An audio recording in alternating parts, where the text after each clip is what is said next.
Following his almost fatal motorcycle accident in the 60s, there was a long period when Bob Dylan didn't perform on stage. Then, beginning in 1974, he did a series of grueling national tours, followed by Rolling Thunder. When he returned to the stage again, his show shocked his loyal fans.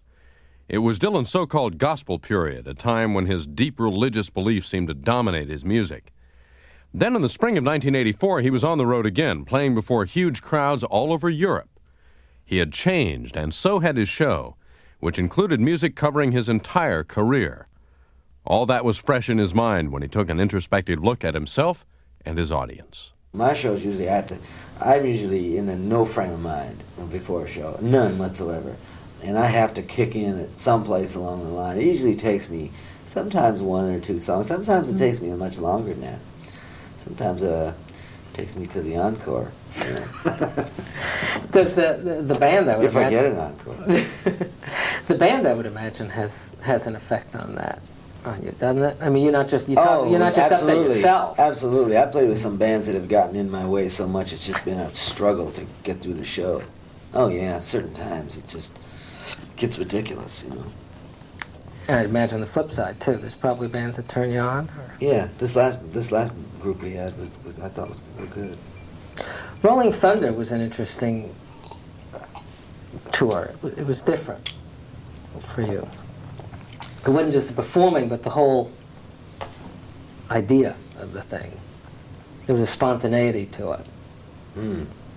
No? Yeah, there was. Definitely was a lot of spontaneity to that. Was it scary or exciting? A little of both. We used to do double shows at the Rolling Thunder shows. Mm-hmm. We'd be in a hall, say, for 14 hours. Rolling Thunder shows were 6 hours long. That had to be people loving to make music. Well, there were so many people, you know, that the people in the audience came and went. There'd be people lined up outside. When other people left the show, other people would bring their lunch, you know, or dinner or something. Like a Grateful Dead concert. Yeah. Was that did that idea come from you to do it that way? No, that just happened. We started out with a small show and it just evolved into that. That's an amazing thing to me, that you're able to maintain that. A lot of people, when they get to a certain place in the business. I thought the Rolling Thunder shows were great. I think someday somebody should make a movie about them.